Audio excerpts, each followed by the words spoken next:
squeak, you live in a money pit. Money pit. If your basement needs a pump or your place looks like a dump, you live in a money pit. Money pit. Pick up the telephone, fix up your home sweet home by calling 888 Money Pit. The Money Pit is presented by Quikrete Advanced Polymer Sealants. Now, here are Tom and Leslie. Coast to coast and floorboards to shingles, this is the Money Pit Home Improvement Show. I'm Tom Kreitler. And I'm Leslie Segretti. And thank you for being a part of our show. If you've got a project you'd like to get done, if you want to work inside your house, outside your house, do you want to do something small, easy, and quick to spruce it up, or you want to take on a big project or plan for one in your future, we would love to help you do just that and make your home its best ever self. Call us right now so that we can get started. The number is 1-888-MONEY-PIT.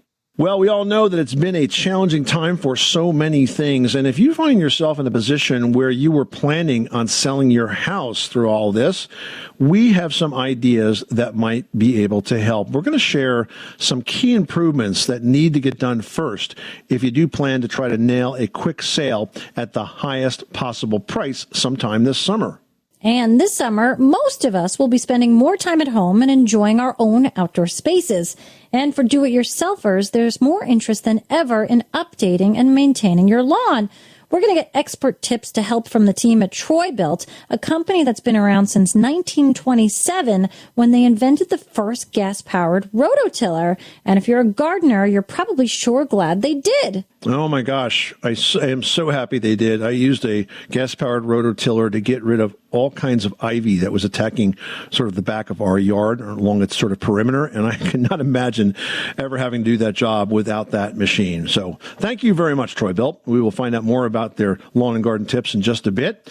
Another thing that's happening now, because we've had so much rain, is we're getting more and more calls about wet basements and wet crawl spaces. They are a problem throughout the United States and pretty much every climate. But while most folks think that fixing them is an expensive and a complicated process, it is not. We will give you the easy fix in just a bit. But first, we want to know what you want to know. What are you working on? What are your plans? And how can we help you? Give us a call with your home repair, your home improvement question now, and you'll get the answer. Plus, today, you're going to get a chance at winning the Quikrete Walk Maker. It's an easy and affordable way to add a beautiful, durable concrete walkway or patio to your home. So give us a call right now. That number again is 1-888-MONEY-PIT. Let's get to it. Leslie, who's first? Craig in Rhode Island's on the line and he needs some help with a bathroom makeover. What are you working on? Well, actually, my second bathroom in my master, it's kind of old. It has a Simmons water mixer, shut-off valve. And actually, I'm looking to replace it. It's cracked, has some issues. But I can't get behind the shower to open the wall up to replace it because it's actually adjacent to my first bathroom shower. It's a fiberglass one-piece pop-in. My first thought is take the insert out, tile it, but then I have to put a shower pan in. You know, I have to do a lot more extra work and money. And then I heard possibly cutting the hole bigger, and they have bigger back plates. But, I mean, I don't want it to look awkward as well, you know? So what exactly is wrong with the valve you have there now? Well, see, I don't think the mixing valve, I don't think there's anything wrong with that. But the plate, the shut-off valve, it's cracked. I also have well water. I know it's been taking a toll on the pipes. The home's 20 years old. I'm pretty sure it's original to the home as well. I've only owned it for about coming up on 2 years now. And So you basically are telling me that it's a cosmetic piece? It is. It is, but I'm redoing the bathroom, and I want to update the fixtures. So, you know, and like I said, it's kind of your typical apartment, Simmons, you know, very like a chrome, you know, the kind of cheap chrome finish. Well, look, you have the most impossible scenario because you have back-to-back plumbing walls, and typically, you know, they design bathrooms so that like one side of the wall is like a closet, you know, where you could go and tear out the back wall and then you could get to the valves. But in your case, you're damned if you do and you're damned if you don't, because you either have to take apart the fiberglass shower or you got to take apart the shower that's basically getting you started here. and I don't really have a good solution for you. I mean, I was asking you about the existing valves because I was wondering if maybe sometimes plumbers can rebuild all the working parts of that from the action side, from the inside, and maybe pick up some additional, faucets that will look like they'll work in there. I mean, I wouldn't go to the tear out without at least exploring that. I mean, I for example, recently had a new shower valve that had to really be replaced. And it turned out that the valves were plastic inside. Some of the valve components were plastic, the seats, and we tore them out and we replaced them with brass. And we were able to find those at a plumbing supply store.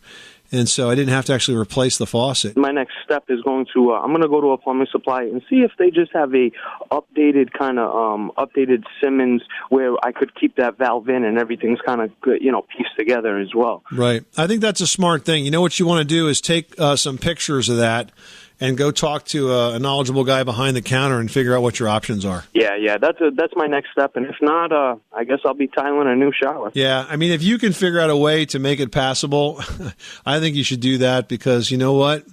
Nobody's going to see that space, and I hate to see you spend a few $1,000 redoing it if all you're trying to get is new valves. That's what I'm trying to stay away from. Well, thank you guys very much.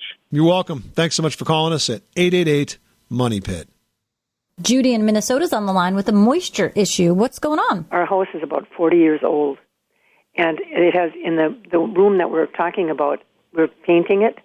We painted it once before with a primer, and it turned out really nice. I thought it looked really nice, but now we repainted it a different color, and on the inside then is that rough paneling, and it's separated by, it's got insulation in there with the plastic on it.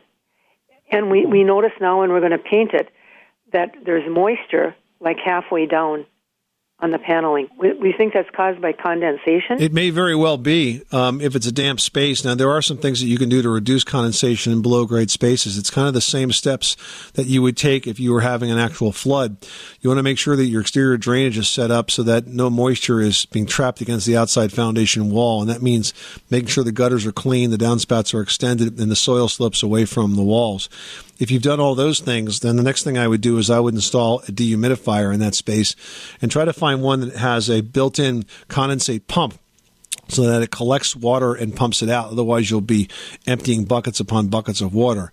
And then finally, it's also possible to install a whole home dehumidifier, which is an appliance that is attached to your HVAC system. These are highly effective at pulling moisture out. In fact, most of them will take 99 or 100 pints of water out a day. So those are 3 different ways that you can reduce moisture in that space. Judy, thanks so much for calling us at 888-MONEY-PIT. Give us a call right now with your home improvement questions at 888-MONEY-PIT, and 2 things will happen. 1, we'll do our best to give you the answer to your home improvement question, your decor dilemma. And 2, we will toss your name in the Money Pit hard hat because we are giving away from Quikrete the Walk Maker. The Walk Maker forms are very cool. I know that you have used these, Leslie, and they are so easy to create a patio with. I mean, it's really fantastic how easy they are. They're forms in a couple of different shapes. You fill them with the concrete. You let it sort of solidify a bit and slide the form off, rinse it off, do it again. And depending on how many you use and how they interlock, you can make a great pathway or a patio. I mean, they're really beautiful, and it's definitely a do-it-yourself project. Be sure to check it out over at Quikrete.com. It's definitely a cool project. We've got the Quikrete Walk Maker going out to one listener drawn at random. Make that you. Call us now with your questions at 1-888-MONEY-PIT. Bob in Texas is on the line, has a question about a roof. What's going on? Well, we've had a long drought out here in West Texas, and we finally got some rain, and lo and behold, I have a leak. And I remember tuning in to your show some time ago where you guys mentioned a product that was clear, that could be applied with a paintbrush, that would penetrate through the roof and then seal it. And I couldn't remember the name of the product, and I've been trying to find it here in Lubbock, Texas, and having no luck at all. And I thought, well, I just need to call you guys and see if you can remember that and tell me what it is. Well, Bob, that's going to be a bit of a mystery to me because it doesn't sound like the kind of thing that we would recommend for roof leaks. But let me just ask you more about this leak. Do you know where it's occurring? Do you know if it's coming through, say, a cracked shingle, or is it coming around a chimney? Is it coming around a pipe? What do you know about it? Where the slope of my roof joins my patio, and the patio roof is flat. So I'm thinking probably what's happening is it's backing into the den past the wall.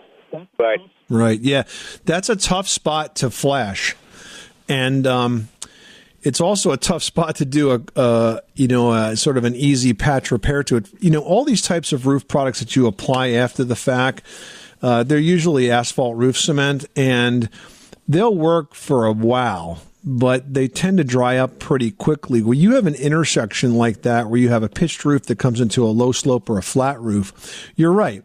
The water can back up there, and due to the force of kind of against gravity, and due to that force, can actually sort of work its way up into the roof surface. The right way to flash that, and you're not going to want to hear this, but the right way to flash that is to have the flat roof basically go right up and under the roof shingles. So the flat roof material would go to that intersection, then up and under the roof shingles, and probably up maybe 3 feet under them, and then the roof shingles would continue over that, creating a big overlap there where it would be virtually impossible for any water to back into it. And I would start that project with a product called Ice and Water Shield, which is sort of a tacky 3 foot wide roll-on sheet that literally glues itself to the deck surface and will stop all water from getting through. So that's the best way to do a permanent repair to that. Short of that, it's okay for you to use an asphalt cement product to try to patch it, but I'm just concerned that it's something you may end up having to do time and time again. And if it does develop that way, then maybe you could choose to make the bigger repair later. And you say that is Ice and Water Shield? Yes, Ice and Water Shield. Yep, that's the right first step for that, and that goes underneath the roof shingles. Nice thing about that, too, is if you ever have roof shingles that blow off, your roof still won't leak because it remains watertight. Well, I certainly appreciate your help with that. All right, Bob. Well, thanks so much for calling. Well, if you're planning to sell your home, creating curb appeal is key to a quick sale. Today, however, curb appeal doesn't just mean looking good for a drive-by of the potential buyer. It means looking good online as well. And it's all the more reason to take steps to spruce up your home's first impression before it goes on the market. Now, landscaping is one of the easiest ways to make a good impression for very little cost.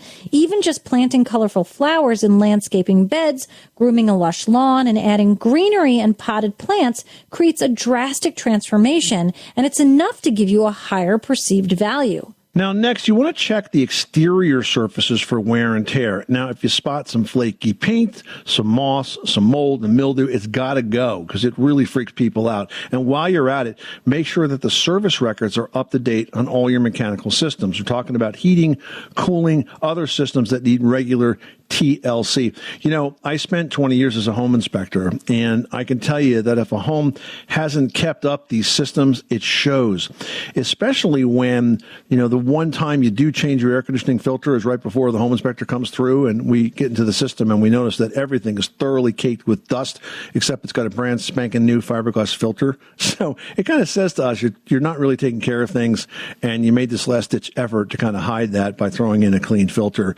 So we definitely can figure that out. So it's really important to get them serviced. So go through, around with all of your contractors, making sure your heating system service, your HVAC, totally good to go so that you can show those records to the respective buyers. Yeah. Now, finally, guys, according to the National Association of Realtors, 80% of potential home buyers start their search online, so good photos are a must. Go ahead, hire a pro to take yours, or just make sure if you're doing it, you choose a clear but kind of overcast day, because that's going to give you the best results when taking your own. And I tell you, Tom, I feel like I'm always on the sites looking at houses. It's my favorite pastime. And you can tell when a nice agency came in and did the photographs. And then you can tell when a homeowner sort of shoved into a corner trying to take a picture of the home office and things look kind of weird. And you're like, oh, they got to look right. They got to look good. And listen, since they're digital these days, take a bunch, right? And just you may get lucky. You know, I take a lot of photos when I'm walking about. I'm doing a lot of walks in the neighborhood, and I take a lot of photos sometimes. And my wife gets annoyed with me, and my family does too if I'm outside with them doing something, because I'll see a house and there'll be something wrong with it. Not like I like the house, but like, oh, look, there's trees growing out of that gutter. That's going to be a great photo for when I write about how to stop leaking basements. You can't have trees growing out of your gutters. So I try to try to get as close as I can without being annoying. And if nobody's home, I'll go up too close to the house, and they just want to run and hide while I'm doing this. My boy's the same. We've been riding our bicycles so much throughout the quarantine that we've, taken different blocks and different ways around town and all different sections of town. And I'll stop with my phone and be like, oh, I like this house. Here's the address. And then I go home and I look up like the previous listing of the house from however many years ago. Yeah, right. I'm like obsessed. I can't stop. Look, it's really important to take those photos and take them well, because that's what's going to get those buyers coming right to your door. So spend some time on it and make your place look great. Now we've got DR on the line who needs some help with the project. What's going on? Okay, I'd like to know the best way to remove moss from a shingled roof. Is the moss on the roof concentrated on one side or the other of your house? Both sides. Both sides, okay. Do you have a fairly shady lot? Yes, but that's really in a sunny area. That's interesting. Okay. So a couple of things. First of all, sun is the best mildewcide you can get. So if there's anything that you can do to thin out trees to get more sunshine on the roof, that's going to give you long-term resistance to this happening again. So what you need to do is to first clean the roof. And to clean it, you could use a product like Jomax, which is made by Zinsser. And it's a product that you mix with bleach. You can apply it with a pressure washer where it has an applicator attachment, that applies the material. Let it sit for a while, 15, 20 minutes, then you rinse it off. That starts to break down that moss. Then I'll give you a little trick of the trade, and that is at the peak of the roof, at the top, the apex of the roof, if you were to line that part of the roof with a long strip of copper, you can buy copper flashing that's about 8 inches in width, and it comes in a long roll.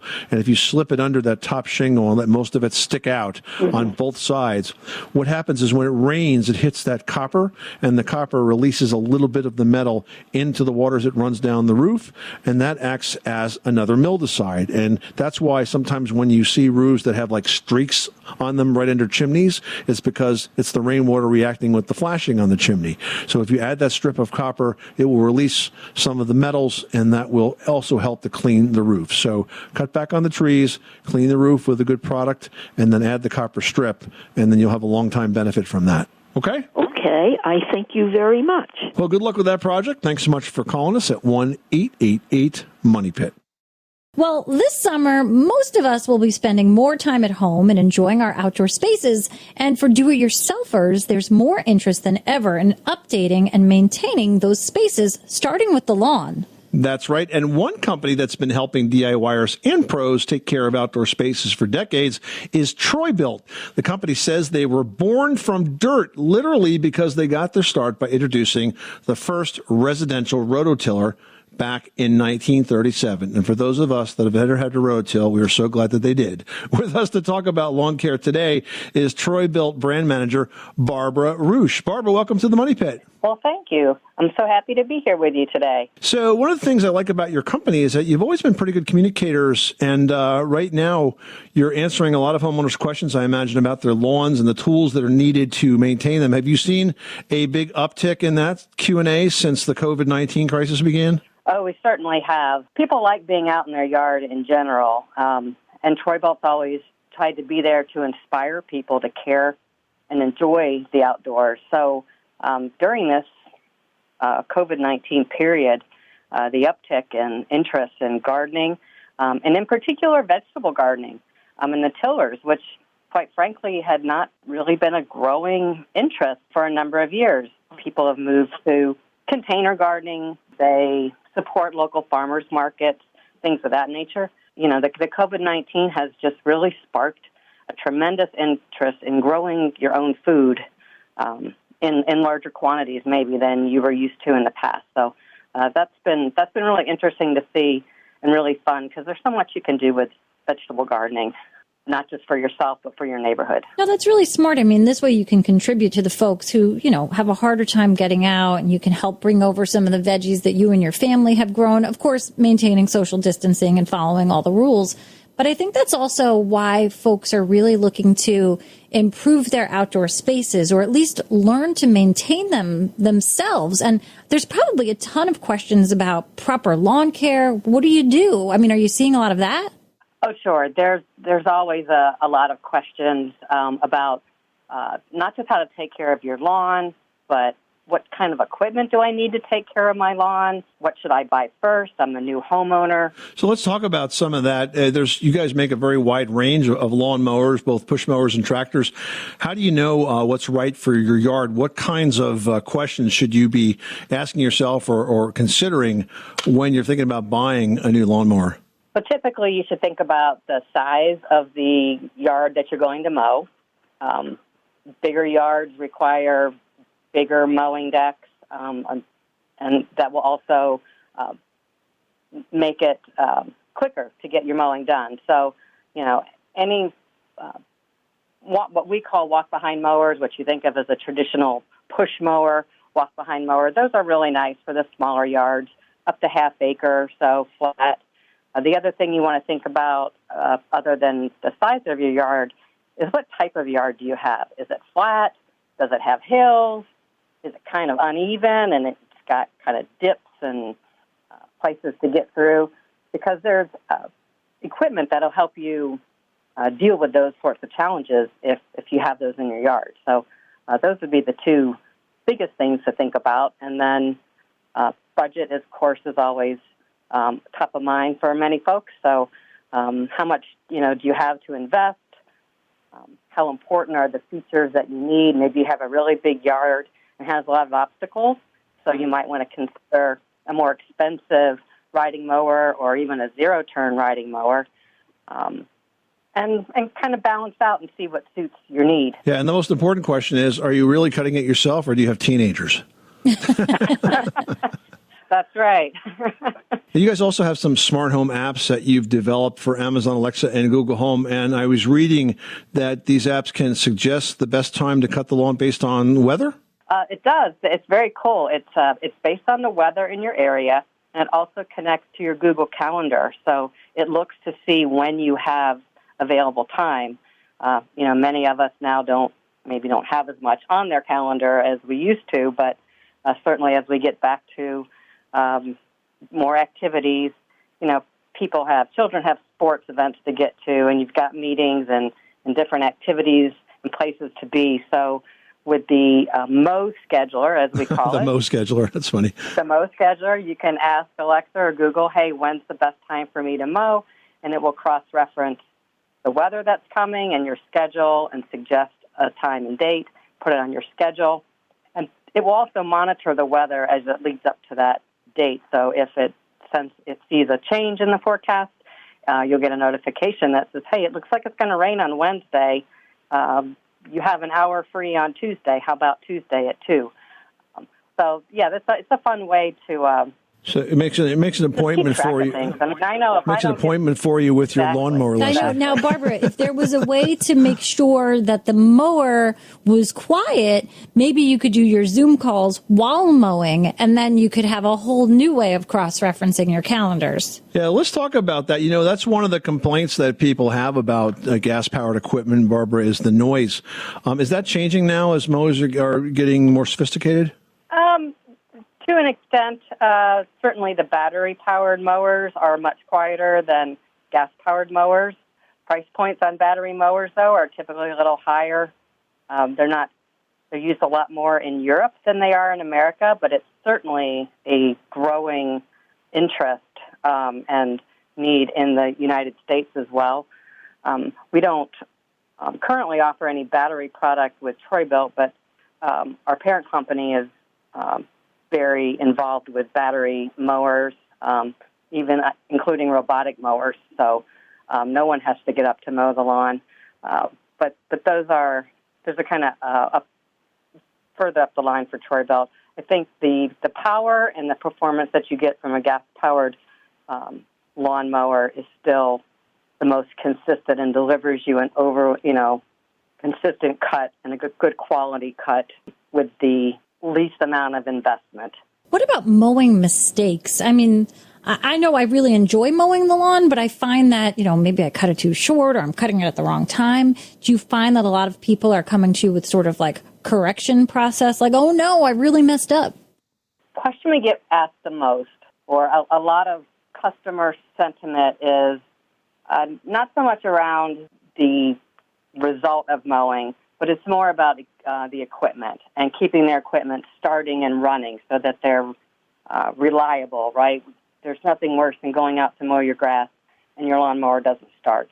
So we do spend a lot of time talking to consumers about the proper way to care for your lawnmower. Use that fuel stabilizer, use good fuel, change the spark plug, do that little bit of preseason and postseason maintenance, and it makes all the difference in the world how easily then you can get back into the mowing season when it finally arrives for you. The results of mowing, putting stripes in your yard, or how high should I mow my grass, those are perennial questions as well.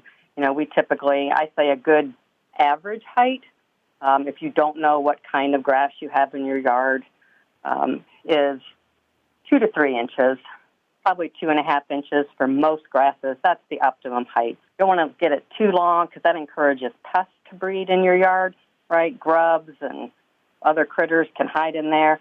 You also don't want to mow it too short because then it'll burn out. Well, good advice. The website is Troy Built, and that's spelled Troy, T-R-O-Y, Built, B-I-L-T, troybuilt.com. Take a look at the website. Take a look at the homeowners Q&A section and all the different equipment that's made by this fine company. Been doing it since, was it 1937, I think?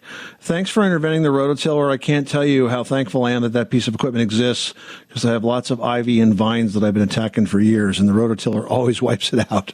So glad you guys got to start with that. Barbara Roosh is the brand manager for Troy Built. Thanks for stopping by, and good luck this spring with all of your mowing needs. If you've got a home improvement question, give us a call right now because we'd love to help you with that. Plus, we'd love to give you a chance to win a set of the Quickcrete Walkmaker forms. They are an easy and affordable way to add a beautiful and durable concrete walkway to your patio or your home. Basically, this is a do-it-yourself project, so anybody can handle it. You just pour the mixed Quickcrete crack-resistant concrete into the Walkmaker form. You smooth it on with a trowel, and then you take the form away when the concrete is dry. You repeat the process until the walkway or patio is complete. Get details at quickcrete.com. Call us right now because you could just win the complete set. The number here again is 1-888-MONEY-PIT. Well, if your home is built on a crawl space or basement, the best way to keep those spaces bone dry is going to start outside of your house. The surprising fact, guys, is that damp, leaking, or even fully flooded basements are easy to fix. Yep, I said easy. Unfortunately, there are way too many contractors out there that want you to think otherwise, and they're going to offer expensive fixes instead of the simple solutions. Yeah, so here's what you need to know. The secret to keeping your basement or your crawl space dry, and by dry, I'm not just addressing basements that are flooding, but even ones that are damp, is to simply keep the water that rolls off your roof away from your home's foundation. We get so many calls from listeners concerned about so-called high water tables when the cause is almost always that rainwater seeps into the foundation perimeter due to very poor gutter installation and maintenance. So keeping that moisture away from the foundation is easy to do when you have the right preventative measures in play at your house. Now, first of all, you need to make sure that your home has gutters. Then you got to make sure that those gutters and their downspouts are staying clean and free-flowing. Next, you want to look at where that water is being deposited when it exits those downspouts. And if it's pouring out right next to your foundation, you are definitely going to end up with water in the basement at some point. Now, ideally, those downspouts should deposit rainwater 3 to 6 feet away from your home's foundation. You got to get it away from the house. Yeah, and then if you get the gutters right, the last thing you want to do is make sure that the soil around the foundation slopes away from the house. We're looking for a grade of about 6 inches over about 4 feet. So not a drastic drop, but just enough water to get that water moving away from your house. If you take these steps, you will end up with a dry space underfoot that you could actually use for storage, or that you could remodel and turn into a beautiful basement living room or something like that, or a bedroom. So many folks would love to remodel those below grade spaces, but they're afraid to because they fear the flooding. We can take that fear away. It's really quite a simple thing to do. And one more thing to keep in mind is, if you're wondering, well, do I know this is going to work? Here's the test. If your basement or crawl spaces gets damp or floods after heavy rainfall or snow melt, it is definitely happening at the surface perimeter. It's happening because of those gutters and the grading. Fix that, and it will be dry once again. You can call us at 1-888-MONEYPIT or post your question, which is what John in Montana did. That's right. Now, John in Montana writes, we recently purchased a home that needs some TLC. We want to replace the aging furnace and water heater. We also need to rip out carpeting, replace with hardwood floors. And finally, one of the bathrooms is in bad shape. How do you prioritize these projects? We want to have them completed over the next 2 years. So structural is always first. So if you have any issues on the exterior, like roofs or foundation issues, that has to be done first. Secondly, the mechanical systems should be addressed. And thirdly, the bathroom, if it's in bad shape but it's working, that could be done now or it could be done later. And the very last thing is the cosmetics, which is the carpeting and other flooring issues. Yeah, you've got to prioritize the stuff that's really important before you start getting to the decor stuff. I know that's fun and you want to do that first, but let's get everything in order before we do that. Well, one fun kitchen project that can deliver big impact and get done in a single weekend is a new kitchen backsplash. Leslie's got some ideas on how to take on that project in today's edition of Leslie's Last Word. Leslie? Yeah, those kitchen backsplashes, they do double duty, guys. They've got a bunch of jobs. They protect those walls, but they also express your decorative style. And they can make a big statement or just simply coordinate more quietly with your cabinets and countertop. But here are 5 trends that are putting a fresh spin on a traditional backsplash. First of all, take a plain tile, but install it in an interesting pattern. Horizontal subway tiles are pretty standard, but it's far from the only tile layout option you've got with those. So why not try herringbone or a chevron pattern? Same thing. People call those the same. They're sort of that arrow-looking pieces that go up and down. It's really gorgeous. And another popular choice right now is a backsplash of long, thin tiles, but that are arranged vertically. Now, here's another idea. You can stick to one tile for the entire backsplash.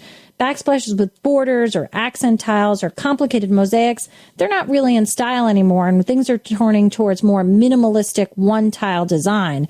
Why create an intricate pattern that's only going to be hidden or become disjointed once your countertop, appliances, canisters, all your countertop stuff gets in place? Instead go for something clean, simple, consistent. It's going to look chic and uncluttered. Now, here's another idea, guys. Forget tile altogether and go for a laminate. It's beautiful tile. It really is. But it does pose some cleaning challenges. The grout's going to get dirty. There's going to become discolored. If you're looking for a very easy to install, low maintenance material, laminate cannot be beat. You can get it in a ton of different looks, so it can look like anything natural or space age or fun or bright or colorful. And it's also very budget friendly.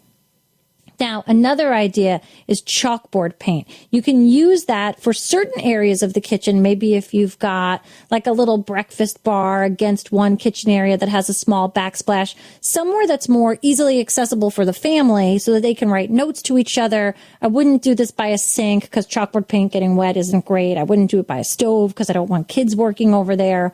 But the chalkboard paint in key spots in a kitchen where you would have a traditional backsplash could really be something fun for the entire family.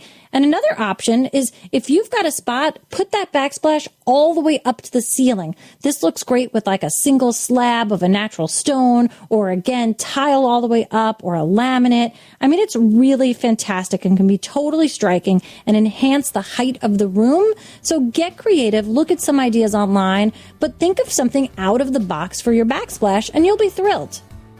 This is the Money Pit Home Improvement Show. Thank you for spending part of your day with us. Coming up next time on the program, before you can add new, you got to get rid of the old, and that can be a very costly part of any home renovation process. We're going to share tips to help lighten the load and cut demolition costs on the very next edition of the Money Pit. I'm Tom Kreitler. And I'm Leslie Segretti. Remember, you can do it yourself, but you don't have to do it alone. You live in a money pit.